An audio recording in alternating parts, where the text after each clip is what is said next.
Ողջույն հարգելի հետևորդներ, ես Ստեփանավան քաղաքի բնակիչ Էրիկ Եղինյանն եմ։ Ինչպես արդեն հիշում եք, իմ նախորդ տեսանյութերում ես ձեզ ցուցադրեցի քննիչների ոստիկանների կողմից տակնու վրա արված իմ սենյակը, թե ինչպես են ոստիկաններն ու քննիչները տակնու վրա արել իմ սենյակը եւ խուզարկություն կատարել իմ բնակարանում։ Այդ կապակցությամբ անհրաժեշտություն է առաջացել եւս մեկ անգամ անդրադառնալու այդ հարցին։ Ուրեմն Ստեփանավան քաղաքի Եհովայի վկաներից մեկը փորձել էր վնասել իմ շանը, այսինքն իմ ընտանիքին պատկանող շանը, այդ ամենին միջամտել են հայրս եւ քրոջս անչափահաս որդին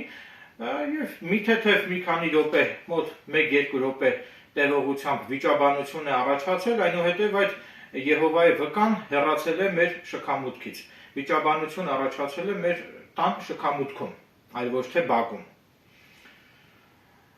Դրանից հետո Ստեփանավանի Եհովայի վկաներ կրոնական կազմակերպության այդ անդամը գնացել է ոստիկանության Ստեփանավանի բաժին եւ հաղորդում է տվել այն մասին, որ իբրև թե հայրս եւ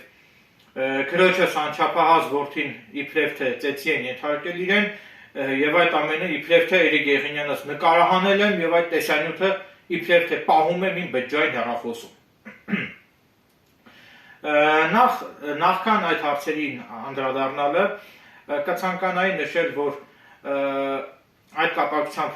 նախաձեռնվել է քրեական վարույթ Ստեփանավանի քննչական բաժնի քննիչ Ֆիլիպ Նազարյանի կողմից եւ նաեւ ցանկանում եմ հանրայնացնել նաեւ այն տեղեկությունը, որ հիշյալ քրեական վարույթի շրջանակներում քննիչ Ֆիլիպ Նազարյանը թե ինձ, թե հորս եւ թե քրոջս փոքրահասակ որդուն մինչ օրս այդպես էլ չի կանչել հարցաքննության եւ հիշյալ քրեական վարույթով թե ես, թե հայրս եւ թե քրոջս անչափահաս որդին որևէ դատավարական կարգավիճակ չունենք։ Նաեւ ցանկանում եմ հանրությանը տեղեկացնել, որ հիշյալ քրեական վարույթով քննիչ Ֆիլիպ Նազարյանը անձամբ ինձ ամենևին էլ գրավոր չի նախազգուշացրել նախաքննության տվյալները հրապարակելու անթույլատրելիության մասին, ըստի ես ազատ կարող եմ այդ նախաքննության այդ քրեական գործի հետ կապված բոլոր ինձ հայտնի դարձած տեղեկությունները հրապարակել, ինչը որ հիմա անում եմ, նախ ասեմ, որ այն տեղեկությունները, որոնք որ ես հիմա հրապարակում եմ, դրանք ամենևին էլ նախաքննական գաղտնիք չեն համարվում, բնականաբար ինձ հասանելի չեն նախաքննական գաղտնիք համարվող տեղեկություններ, քանի որ ինչպես արդեն նշեցի, ես անձամբ այդ քրեական վարույթով դեռևս չեմ հարցաքննվել եւ միգուցե չհարցաքննվեմ էլ, ասեմ ավելին, իմ բնականում կատարված խուզարկության ժամանակ ես նույնիսկ ներկա չեմ գտնվել, քանի որ այդ ժամանակ ես բացակայում էի իմ բնակարանից եւ տանը չէի գտնվում։ Հետևաբար քննիչ Ֆիլիպ Նազարյանը անձամբ ինձ գրավոր չի նախազգուշացրել նախաքննության տվյալները հրապարակելու անթույլատրելիության մասին, ասեմ ավելին, եթե նույնիսկ նախազգուշացած էլ լիներ, ապա իմ կողմից այդ քրեական վարույթի հետ կապված այն տեղեկությունները, որոնց մասին ես հիմա կբարձրաձայնեմ, դրանք ամենևին էլ նախաքննական գաղտնիք չեն համարվում։ Համացանցում նույն YouTube-ում տարածված են բազմաթիվ դեպքեր, երբ այս կամ այն անձանց տունը խուզարկում են եւ այդ անձինք հրապարակայնորեն բարձրաձայնում են իրենց տունը, իրենց բնականը խուզարկելու մանրամասների մասին եւ դա ամենևին էլ չի կարող դիտարկվել, որ այդ անձինք հրապարակեցին նախաքննական գաղտնիք համարվող տեղեկություններ։ Նաեւ ի հեճուկս Ստեփանավանի քննչական բաժնի քննիչների եւ առհասարակ ի հեճուկս քննիչների եւ դատախազների, Լոռու մարզի քննիչների եւ դատախազների ես իմ YouTube-յան ալիքով երբեք չեմ բարձրաձայնի այնպիսի հանգամանքների մասին, որպեսզի դատախազներն ու քննիչները հիմքեր չունենան իմ խոսքերն օգտագործել հենց իմ դեմ։ Սա մեկընդմիշտ հիշեք եւ սա ի գիտություն որոշ մարդկանց։ Նաեւ ցանկանում եմ հանրայնացնել եւ բարձրաձայնել, որ անձամբ ես եւ իմ ընտանիքը հիմա փաստացի անօրինական հետապնդումների եւ հալածանքների են ենթարկվում հենց այդ Ստեփանավանի Եհովայի վկայի կողմից, իհարկե քննիչի միջոցով։ Հիմա մանրամասնեմ, թե խոսքը ինչումն է կայանում։ Նախ ասեմ, որ ես Եհովայի վկաներ կրոնական կազմակերպության դեմ ոչինչ չունեմ։ Հայաստանում կա կրոնի դավանանքի ազատության իրավունք, որը երաշխավորված է նաև սահմանադրությամբ։ Խնդրում եմ այնպես չդիտարկվի, որ ես ինչ-որ բան ունեմ Եհովայի վկաների դեմ, նման բան չկա։ Դուք ունեք ձեր հավատքը, ես ունեմ իմ հավատքը, դուք դավանում եք այդ կրոնին, ես դավանում եմ հայ առաքելական եկեղեցու կրոնին, դավանանքի ազատությունը այստեղ ես որևէ խնդիր չեմ տեսնում, այսինքն իմ այս խոսքերը ամենևին էլ ուղղված չեն հենց Եհովայի վկաներ կրոնական կազմակերպության դեմ, եւ կխնդրեի իմ այս խոսքերում քաղաքական ենթատեքստ չփնտրել, ասեմ, որ ես քաղաքականությամբ ընդհանրապես չեմ զբաղվում եւ չեմ էլ զբաղվելու, չնայած բազմիցս ինձ արված առաջարկներին, որ ես նույնպես մտնեմ քաղաքականություն եւ դառնամ ազգային ժողովի պատգամավոր, բազմիցս ինձ ուղղվել են նման առաջարկներ, սակայն ես կտրականապես մերժել եմ այդ ինձ ուղղված այդ առաջարկները, քանի որ քաղաքականությունը ինքը կեղտոտ ոլորտ է եւ այն անձինք, ովքեր զբաղվում են քաղաքականությամբ, դա անում են միայն ու միայն հանուն փողի եւ հանուն միայն ու միայն իրենց բարեկեցիկ ապրելակերպն ապահովելու նկատառումներից ելնելով։ Եվ ես չեմ ցանկանում հանուն փողի, հանուն բարեկեցիկ ապրելակերպի, չեմ ցանկանում թաթախվել այդ կեղտոտ քաղաքականության մեջ։ Նաև ասեմ, որ ես ամենևին էլ նիկոլական չեմ, սերժական չեմ, քոչայանական չեմ, որևէ քաղաքական ուժի չեմ հարում, ինչպես նույնիսկ ասեմ ավելին, 2026 թվականին կայանալիք այդ ազգային ժողովի ընտրություններին նույնիսկ չեմ էլ մասնակցելու եւ որևէ մեկի օգտին չեմ էլ քվեարկելու, այսինքն դա նշանակում է, որ ինձ ընդհանրապես չի հետաքրքրում քաղաքականությունը, ես քաղաքականությամբ չեմ զբաղվում եւ կխնդրեի իմ այս խոսքերում քաղաքական ենթատեքստ չփնտրել։ Սակայն պետք է հանրայնացնեմ, որ ես եւ իմ ընտանիքը հիմա Եհովայի վկայի պատճառով հալածանքների եւ հետապնդումների են ենթարկվում հենց պետության կողմից, քանի որ քննիչը ինքը համարվում է պետական պաշտոնատար անձ եւ համարվում է պետության ներկայացուցիչը, այսինքն եթե քննիչ Ֆիլիպ Նազարյանը անօրինական հետապնդումների եւ հալածանքների ենթարկում ինձ եւ իմ ընտանիքիս անդամներին, այսինքն դա նշանակում է, որ պետությունը հենց ինքն է քննիչի միջոցով անօրինական հետապնդումների եւ հալածանքների ենթարկում թե ինձ եւ թե իմ ընտանիքիս անդամներին եւ այդ ամենի համար օգտագործում են Եհովայի վկային։ Այո, հիմա մանրամասնեմ ել ավելի փաստարկված կերպով ի դերև հանեմ իմ դիտարկումները։ Ուրեմն ասեմ, որ Լոռու մարզի ընդհանուր իրավասության դատարանը թույլատրել է խոզարկել իմ բնակարանը եւ բավարարել է Ստեփանավանի քննչական բաժնի քննիչ Ֆիլիպ Նազարյանի ակնհայտ անհիմն միջնորդությունը եւ թույլատրել է խոզարկել իմ բնակարանը։ Բնականաբար ես համաձայն չլինելով իմ բնականը խոզարկելը թույլատրելու վերաբերյալ Լոռու մարզի ընդհանուր իրավասության դատարանի այդ որոշման հետ բողոքարկել էի վերաքննիչ քրեական դատարան, սակայն վերաքննիչ քրեական դատարանի դատավոր Ադրինե Ղուկասյանը ակնհայտ անհիմն որոշմամբ մերժել է իմ բողոքը եւ ես վերաքննիչ քրեական դատարանի դատավոր Ադրինե Ղուկասյանի այդ ակնհայտ անհիմն որոշման դեմ արդեն իսկ ներկայացրել եմ վճռաբեկ բողոք եւ հիմա ամբողջությամբ կհրապարակեմ իմ կողմից բերված վճռաբեկ բողոքի բովանդակությունը եւ ես իմ վճռաբեկ բողոքում հանգամանորեն անդրադարձել եմ սույն գործի փաստական հանգամանքներին։ Փաստարկված կերպով եմ անդրադարձել, սա եւս պետք է ուշագրավ լինի։ Ուրեմն հիմա հրապարակում եմ իմ կողմից վճռաբեկ դատարանի քրեական պալատին հասցեագրված հատուկ վերանայման բողոքը։ Հարգելի վճռաբեկ դատարան, հայտնում եմ, որ Լոռու մարզի ընդհանուր իրավասության դատարանը 2025 թվականի հոկտեմբերի 16-ին կայացված անհիմն որոշմամբ բավարարել է Ստեփանավանի քննչական բաժնի քննիչ Ֆիլիպ Նազարյանի ակնհայտ անհիմն միջնորդությունը եւ թույլատրել է խոզարկել իմ բնակարանը, որի կապակցությամբ հայտնում եմ, որ խոզարկության արդյունքում դատարանի որոշման մեջ հիշատակված ենթադրյալ հանցագործությանն առնչվող որևէ տեսանյութեր կամ բջջային հեռախոսներ չեն հայտնաբերվել։ Վերողյալից ակնհայտ է, որ իմ կողմից քննիչ Ֆիլիպ Նազարյանի դեմ պարբերաբար բողոքներ գրելով պայմանավորված, քննիչ Ֆիլիպ Նազարյանը հագուրդ տալով իր վրեժխնդրությանը, իմ ողջամիտ դիտարկմամբ խախտել է իմ բնականի անձեռնմխելիության իրավունքը։ քննիչ Ֆիլիպ Նազարյանը հագուրդ տալով իր քինախնդրությանը իր պաշտոնն ու պաշտոնական դիրքը ծառայեցնում է հնարավորինս ինձ վատություն անելուն։ Թե քննիչ Ֆիլիպ Նազարյանը եւ թե առաջին այցանի դատարանը իրենց որոշումների պատճառաբանություններում նշել են, որ քանի որ Էրիկ Եղինյանս հանդիսանում եմ Իգոր եւ Միքայել Եղինյանների մերձավոր ազգականը, հետեւաբար հնարավոր է, որ չցանկանան վարույթն իրականացնող մարմնին կամովին ներկայացնել առաջին այցանի դատարանի որոշման մեջ հիշատակված խնդրու առարկա տեսանյութը, որն իբրև թե նկարահանվել է Էրիկ Եղինյանից կողմից։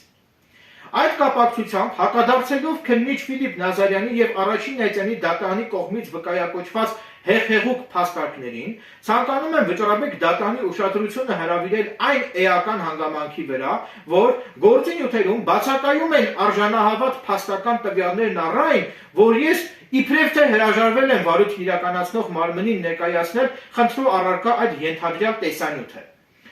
Առաջին այցանի դատարանը նման եզրահանգման գալուց առաջ նախ առաջին հերթին դատարանը պետք է հավաստիանար, թե վարույթ իրականացնող մարմինը բավարար ջանասիրություն արդյոք ցուցաբերել է եւ վարույթ իրականացնող մարմինը արդյոք պահանջել է վարույթ իրականացնող մարմնին ներկայացնել դատարանի որոշման մեջ հիշատակված խնդրու առարկա ենթադրյալ այդ տեսանյութը եւ արդյոք Էրիկ Եղինյանը հրաժարվել է վարույթ իրականացնող մարմնին ներկայացնել այդ ենթադրյալ տեսանյութը։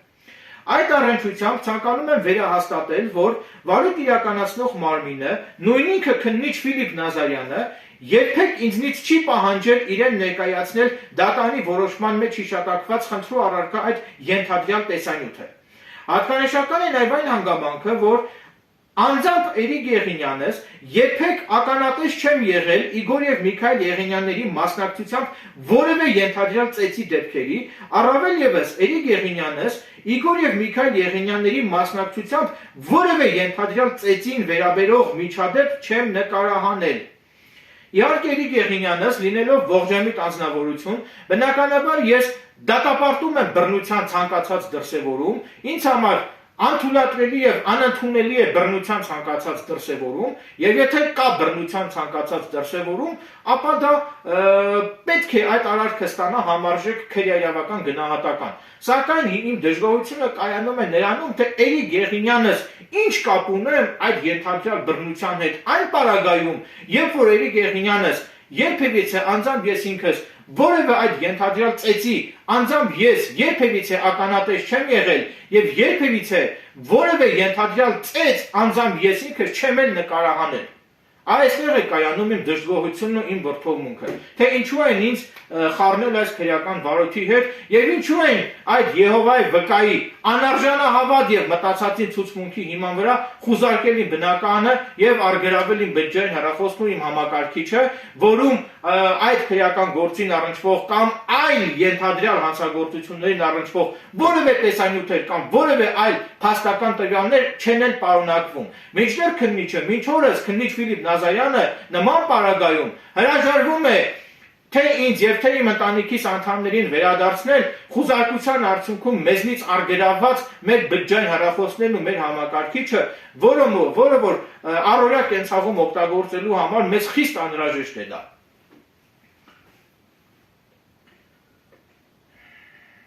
Ինչևիցե, հատկանշական է նաև այն հանգամանքը, որ Էրիկ Եղինյանս երբեք ականատես չեմ եղել Իգոր եւ Միքայել Եղինյանների մասնակցությամբ որևէ ենթադրյալ ծեծի դեպքերի, առավել եւս Էրիկ Եղինյանս Իգոր եւ Միքայել Եղինյանների մասնակցությամբ որևէ ենթադրյալ ծեծին վերաբերող միջադեպ չեմ նկարահանել։ Հատկանշական է նաև այն հանգամանքը, որ իմ բնակարանում կատարված խուզարկության արդյունքում քննիչ Ֆիլիպ Նազարյանի միջնորդության եւ առաջին այցանի դատարանի որոշման մեջ հիշատակված ենթադրյալ հանցագործությանն առնչվող որևէ տեսանյութեր եւ բջջային հեռախոսներ չեն հայտնաբերվել։ Հետևաբար ոչ մեծ ծանրության հանցակազմով նախատեսված ենթադրյալ հանցագործության վերաբերյալ քննվող քրեական վարույթի շրջանակներում այդ քրեական վարույթի հետ ընդհանրապես որևէ կերպ առնչություն չունեցող Էրիկ Եղինյանից բնակարանի խուզարկությունը թույլատրելով առաջին այցանի դատարանը ականատորեն խախտել է իմ բնականի անձեռնմխելիության իրավունքը։ Ուստի գտնում եմ, որ վերաքննիչ դատարանը պետք է ոչ իրավաչափ ճանաչեր առաջին հայցենի դատանի կողմից իմ բնականում խոզարկություն կատարելը թույլատրելը։ Քրեական դատավարության օրենսգրքի 396 հոդվածի համաձայն Վետրաբեկ դատարանը հատուկ վերանայման բողոքն ընդունում է վարույթ, եթե գալիս է հետևության, որ վերաքննիչ դատանի կողմից առերևույթ թույլ է տրվել դատական սխալ կամ առերևույթ առկա է բողոքարկվող դատական ակտը ոչ իրավաչափ դարձնող որևէ փաստական կամ իրավական հանգամանք եւ միաժամանակ բողոքում բարձրացված հարցի վերաբերյալ Վճռաբեկ դատանի որոշումը կարող է էական նշանակություն ունենալ օրենքի կամ այլ նորմատիվ իրավական ակտի միատեսակ կիրառության համար, կամ եթե առերևույթ քրեադատավարական օրենքի էական խախտում թույլ տալու հետևանքով կայացված դատական ակտը կարող է խաթարել արդարադատության բուն էությունը։ Ամփոփելով վերոշարադրյալը, ցանկանում եմ վկայակոչել Արմեն Ղազարյանի վերաբերյալ թիվ ԱՐԱԴ 0002-1216 գործով Վճռաբեկ դատարանի որոշման 22-րդ կետում արտահայտված իրավական դիրքորոշումը, որի համաձայն դատարանի պատճառաբանություններն ու եզրահանգումները պետք է կառուցվեն տրամաբանորեն կապված տվյալներից բխող հստակ, որոշակի եւ համոզիչ հետևությունների վրա, իր մեջ չընդգրկելով վերացական, ընդհանուր բնույթի դատողություններ, քանի որ հակառակ պարագայում այդպիսի վերացական դատողությունների արկայությունն անմիջականորեն վկայում է պատճառաբանության ոչ պատշաճ լինելու մասին։ Ուստի գտնում եմ, որ վերաքննիչ քրեական դատանի վիճարկվող որոշումն ակնհայտորեն հակասում է Արմեն Ղազարյանի վերաբերյալ Վճռաբեկ դատանի կայացրած որոշմամբ արտահայտված իրավական դիրքորոշումներին։ Վերաքննիչ քրեական դատարանն իր վիճարկվող որոշման պատճառաբանությունների հիմքում դնելով ընդհանուր բնույթի վերացական, մերկապարանոց, հեղեղուկ եւ առարկայազուրկ դատողություններ, չի նշել որևէ արժանահավատ եւ ողջամիտ փաստարկ, որը հիմք կհանդիսանար իմ վերաքննիչ բողոքը մերժելու համար։ Վերաքննիչ քրեական դատարանն իր անհիմն որոշմամբ մերժելով իմ բողոքը թույլ է տվել դատական սխալ, ինչի արդյունքում ոչ ճիշտ է կիրառվել քրեական օրենքը։ Վերը հիշատակված վերաքննիչ դատանի կողմից թույլ տրված խախտումներն ազդել են գործով ճիշտ եւ արդարացի որոշում կայացնելու վրա, ուստի վերաքննիչ դատանի վիճարկվող որոշումը բեկանելու հիմք են հանդիսանում։ Վերաքննիչ քրեական դատարանը չի առաջնորդվել վերը հիշատակված իրավական դիրքորոշումներով, յուրովի է գնահատել գործի նյութերում առկա իմ բնականում խոզարկություն կատարելու անհրաժեշտությունը չհիմնավորող փաստական տվյալները։ Վերաքննիչ դատարանի վիճարկվող որոշման մեջ արտացոլված խեղաթյուրված եւ նենգափոխված դիրքորոշումները կառուցված չեն փաստական տվյալներից բխող համոզիչ եւ ողջամիտ հետևությունների վրա, իրենց մեջ պարունակում են վերացական, գործի նյութերով չհիմնավորված ընդհանուր բնույթի դատողություններ, որոնց արկայությունն ինքնին վկայում է պատճառաբանության ոչ պատշաճ լինելու մասին։ Սույն գործով վերաքննիչ դատարանը չի կիրառել այն օրենքը եւ այն իրավական ակտերը, որոնք պետք է կիրառեր, այլ կիրառել է այն օրենքն ու իրավական ակտերը, որը չպետք է կիրառեր եւ սխալ է մեկնաբանել օրենքն ու իրավական ակտերը, դրանով իսկ թույլ տալով իր նյութական իրավունքի խախտում, որը հանգեցրել է գործի սխալ լուծման եւ այդ խախտմամբ խաթարվել է արդարադատության բուն էությունը։ Վերաքննիչ քրեական դատարանը բազմակողմանի լրիվ եւ օբյեկտիվ չի գնահատել գործի նյութերում առկա իմ բնականում խոզարկություն կատարելու անհրաժեշտությունը չհիմնավորող փաստական տվյալները, որն ազդել է սույն գործի ելքի վրա եւ հանգեցրել է դատական սխալի, խախտելով իմ դատական պաշտպանության, դատանի մատչելիության, արդար դատաքննության եւ իմ նյութական ու դատավարական իրավունքները։ Արտանշական է նաև այն հանգամանքը, որ վերաքննիչ դատարանը թույլ է տվել դատական սխալ, որը խաթարել է արդարադատության բուն էությունը, հետևաբար սույն գործով առկա է վերաքննիչ դատարանի կողմից թույլ տրված իմ իրավունքների հիմնարար խախտում։ Իմ կողմից վկայակոչված ողջամիտ փաստարկների լույսի ներքո գնահատելով եւ վերլուծելով սույն գործում առկա փաստական տվյալները, վերօրյալ փաստերի վկայակոչմամբ ակնհայտ է, որ վերաքննիչ դատարանը թույլ է տվել դատական սխալ, վերաքննիչ դատարանը թույլ է տվել նաև նյութական իրավունքի եւ իմ դատավարական իրավունքների կոպիտ խախտումներ, որի արդյունքում ոչ ճիշտ է կիրառվել քրեական օրենքը։ Վերաքննիչ դատարանի կողմից թույլ տրված վերը հիշատակված նյութական եւ դատավարական նորմերի խախտումներն ազդել են գործով ճիշտ եւ արդարացի որոշում կայացնելու վրա, ուստի վերաքննիչ դատարանի որոշումը բեկանելու հիմք են հանդիսանում։ Հավելեմ նաև, որ առաջին հայցանի դատարանի որոշման դեմ բերված իմ բողոքը վերաքննիչ քրեական դատարանը մերժել է 2025 թվականի նոյեմբերի 13-ին կայացված որոշմամբ։ Վերաքննիչ քրեական դատարանի նոյեմբերի 13-ի վիճարկվող որոշումը փոստային առաքմամբ ես ստացել եմ 2025 թվականի դեկտեմբերի 10-ին, որը հավաստվում է բողոքին կից իմ կողմից Վճռաբեկ դատարան ուղարկվող վերաքննիչ դատարանի ծրարի ետևի էջում առկա փոստային կնիքով։ Քանի որ սույն Վճռաբեկ բողոքին կցված փոստային անդորրագրերի բնօրինակներով հաստատվում է, որ սույն Վճռաբեկ բողոքն ու բողոքի պատճենները ես փոստային բաժանմունքին եմ հանձնել օրենքով սահմանված ժամկետներում, հետևաբար իմ կողմից խստագույնս պահպանվել է բողոքարկման համար օրենքով սահմանված 15-օրյա ժամկետը։ Բողոքին կից Վճռաբեկ դատարան եմ ուղարկում սույն Վճռաբեկ բողոքի պատճենը դատական ակտը կայացրած վերաքննիչ քրեական դատարան ուղարկված լինելը հավաստող փոստային անդորրագրի բնօրինակը, հետևաբար իմ կողմից խստագույնս պահպանվել է նաև քրեական դատավարության օրենսգրքի 355 հոդվածի 2-րդ մասի պահանջները։ Վերաքննիչ դատարանն իր բողոքարկվող որոշման 11-րդ էջում նշել է, որ սույն գործով միայն տուժողի ցուցմունքը բավարար է եղել իմ բնակարանում խուզարկություն կատարելը թույլատրելու համար։ Հակադարձելով վերաքննիչ դատարանի կողմից վկայակոչված այդ հիմնազուրկ եւ չփաստարկված պատճառաբանություններին, ցանկանում եմ նշել, որ քննիչ Ֆիլիպ Նազարյանի կողմից ամենևին էլ առաջին հայցանի դատարան չեն ներկայացվել փաստական տվյալների համակցություն, իմ բնակարանում խուզարկություն կատարելու անհրաժեշտությունը հիմնավորելու համար։ Քննիչ Ֆիլիպ Նազարյանի կողմից առաջին հայցանի դատարան է ներկայացվել միայն տուժողի մտածածի եւ անարժանահավատ ցուցմունքը, որի հիման վրա թույլատրվել է իմ բնակարանում խուզարկություն կատարելը։ Վերաքննիչ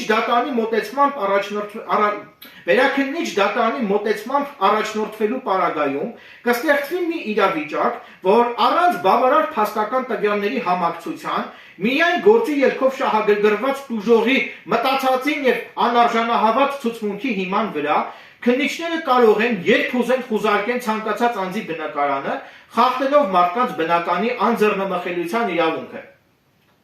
Հետևաբար իմ ողջամիտ դիտարկմամբ նման անարդարացի գործելակերպն անհարին է եւ համահունչ չէ ժողովրդավարական պետության որդեգրած քաղաքականությանը եւ առանց բավարար փաստական տվյալների համակցության միայն տուժողի մտածածին ցուցմունքի հիման վրա մարդու բնակարանում խուզարկություն կատարելը եւ առօրյա կյանքում օգտագործելու համար խիստ անհրաժեշտ բջջային հեռախոսներից տևական ժամանակով մարդկանց դիտավորալ զրկելը բնորոշ է միայն բռնապետությանը։ Ենթադրենք ես հաղորդում եմ տալիս այն մասին, որտեղ նշում եմ, որ ենթադրենք այսինչ դատավորն ու քննիչը զբաղվում են կաշառակերությամբ եւ կաշառքի գումարները ենթադրենք թաքցնում են իրենց բնակարանում եւ իրենց բջջային հեռախոսներում։ Հետաքրքիր է վերաքննիչ դատարանի դատավոր Ադրինե Ղուկասյանի եւ քննիչ Ֆիլիպ Նազարյանի համար միայն իմ ցուցմունքը կարող է արդյոք իմ հանդիսանալ խուզարկություն կատարել ենթադրաբար կաշառք վերցրած դատավորի ու քննիչի բնակարաններում եւ արգրավել դատավորի ու քննիչի բջջային հեռախոսները։ Ասվածից բխող ողջամիտ հետևությունները թողնում են Վճռաբեկ դատարանի դատավորների ողջախոհությանը։ Իմ բնակարանում կատարված խուզարկության ընթացքում քննիչ Ֆիլիպ Նազարյանը իմ բնակարանից արգրավել է թե ինձ պատկանող բջջային հեռախոսն ու համակարգիչը եւ թե իմ ընտանիքիս անդամներին պատկանող բջջային հեռախոսները։ Արդեն բավականին տևական ժամանակ է, թե ես եւ թե իմ ընտանիքիս անդամները զրկված ենք առօրյա կենցաղում օգտագործելու համար խիստ անհրաժեշտ մեծ պատկանող բջջային հեռախոսներն օգտագործելուց, քանի որ քննիչ Ֆիլիպ Նազարյանը ինձ եւ իմ ընտանիքիս անդամներին վատություն անելու դիտավորությամբ մինչ օրս հրաժարվում է ինձ եւ իմ ընտանիքիս անդամներին վերադարձնել մեծ պատկանող բջջային հեռախոսներն ու համակարգիչն այն պարագայում, երբ խուզարկության արդյունքում դատարանի որոշման մեջ հիշատակված ենթադրյալ հանցագործությանն առնչվող կամ այլ ենթադրյալ հանցագործություններին առնչվող որևէ տեսանյութեր այդ բջջային հեռախոսներում եւ իմ համակարգչում չեն պարունակվում։ Հետևաբար քննիչ Ֆիլիպ Նազարյանի այդ քինախնդրությունն ու անարդարացի գործելակերպը որևէ աղերս չունի օրինականության եւ ժողովրդավարության հետ եւ բնորոշ է միայն բռնապետությանը։ Ուստի վճռաբեկ դատանում արդարության չհասնելու դեպքում վճռաբեկ դատանի կողմից որոշում կայացնելուց հետո արդարության հասնելու ակնկալիքով 4 ամսյա ժամկետում Էրիկ Եղինյանս գանգատ կներկայացնեմ Մարդու իրավունքների եվրոպական դատարան։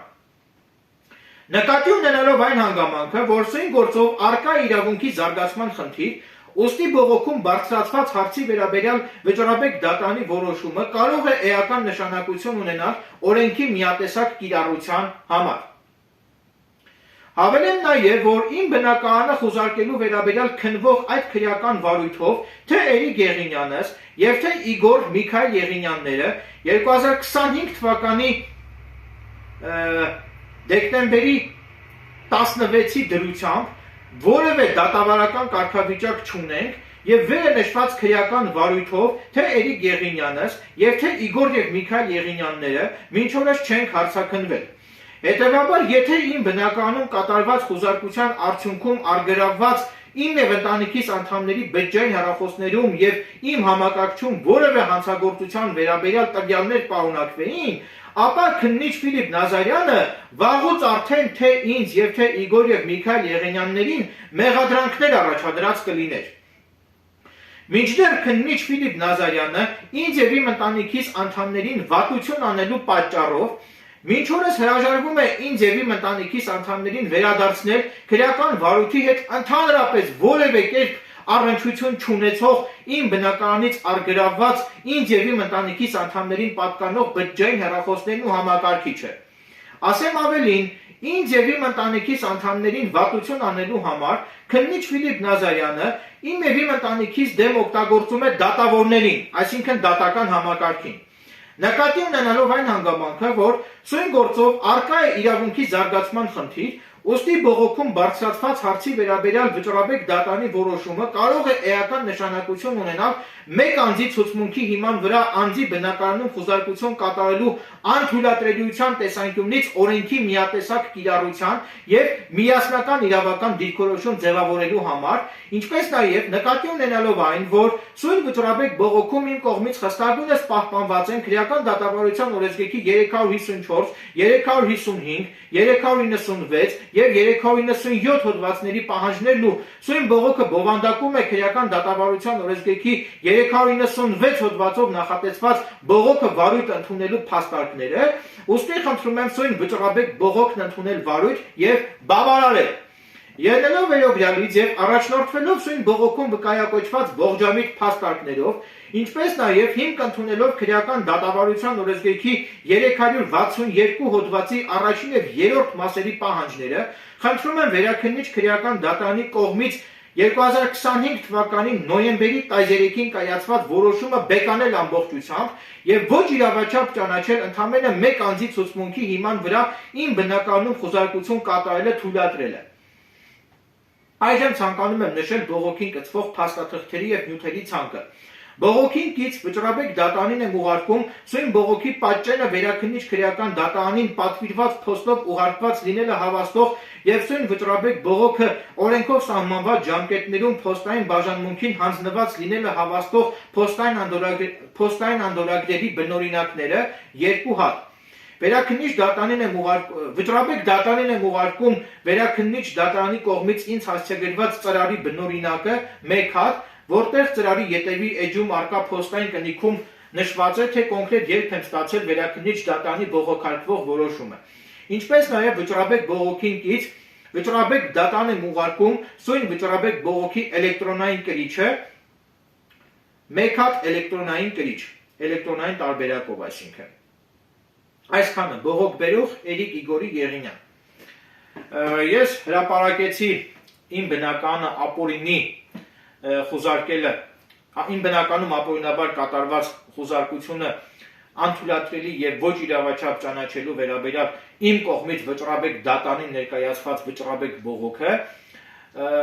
ուստի եթե վճռաբեկ դատարանը կմերժի վարույթ ընդունել իմ վճռաբեկ բողոքը, հետևաբար վճռաբեկ դատարանի որոշումը ստանալու պահից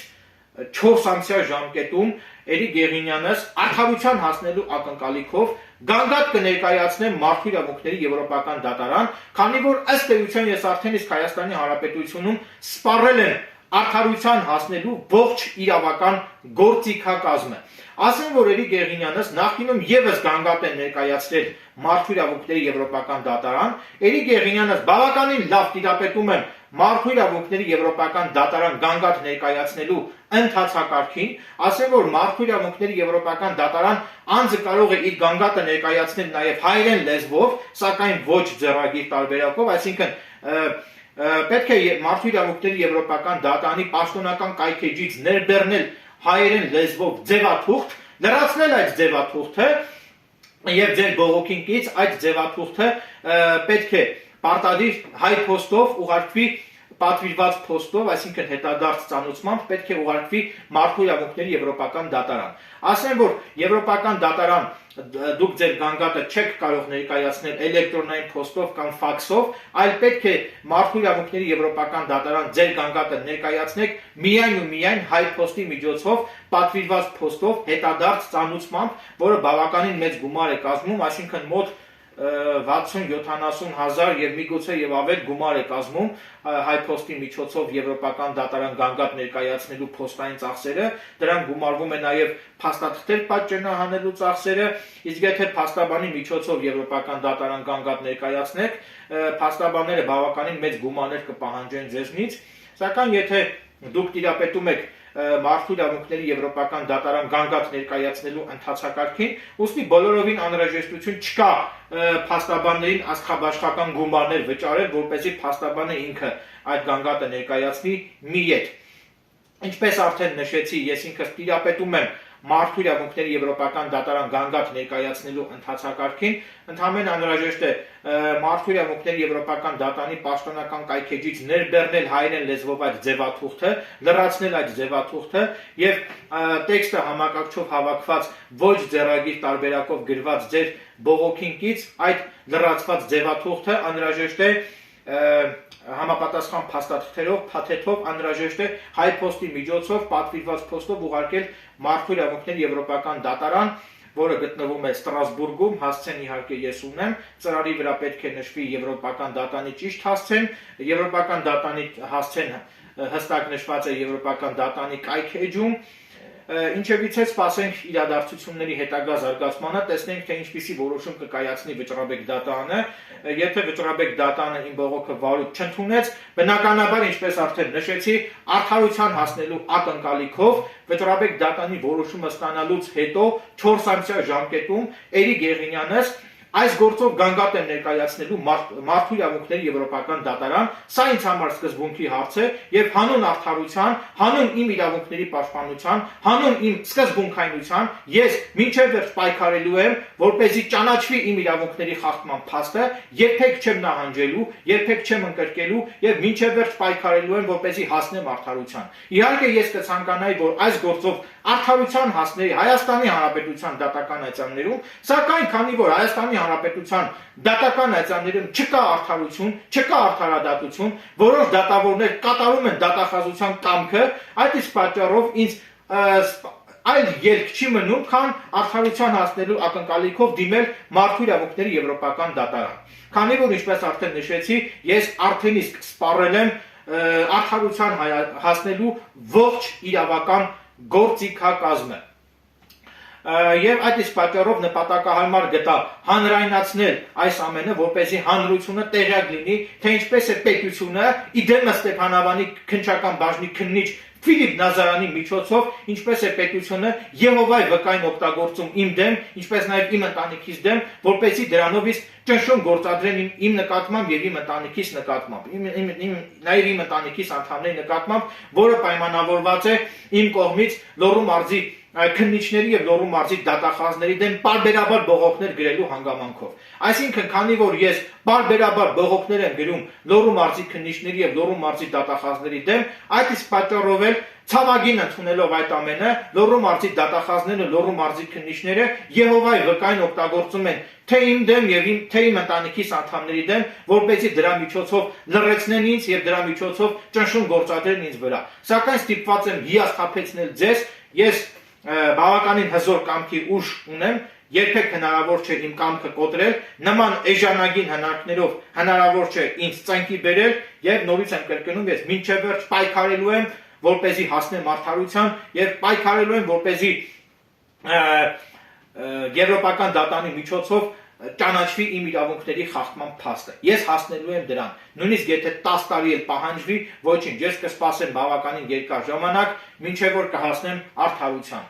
Նորից եմ կրկնում, կխնդրեի իմ այս խոսքերի մեջ ամենևին էլ քաղաքական ենթատեքստ չփնտրել, ես որևէ քաղաքական ուժի չեմ հարում, քաղաքականությամբ չեմ զբաղվում, ես նիկոլական չեմ, սերժական չեմ, քոչարյանական չեմ, ասեմ ավելին, 2026 թվականին կայանալիք ազգային ժողովի ընտրություններին նույնիսկ չեմ էլ մասնակցելու եւ որևէ մեկի օգտին չեմ քվեարկելու։ Այնպես որ եւս մեկ անգամ հորդորում եմ իմ այս խոսքերի մեջ ամենևին էլ քաղաքական ենթատեքստ չփնտրել։ Ես ընդհանրապես հանրայնացնում եմ այս ամենը, որպեսզի պետական մարմինները առաջնորդվեն օրենքով եւ այսուհետև զերծ մնան իմ նկատմամբ կատարվող այս ապօրինություններից։ Նաեւ վերջում ցանկանում եմ հավելել, որ պետական պաշտոնատար անձինք պետք է հանդուրժողականություն եւ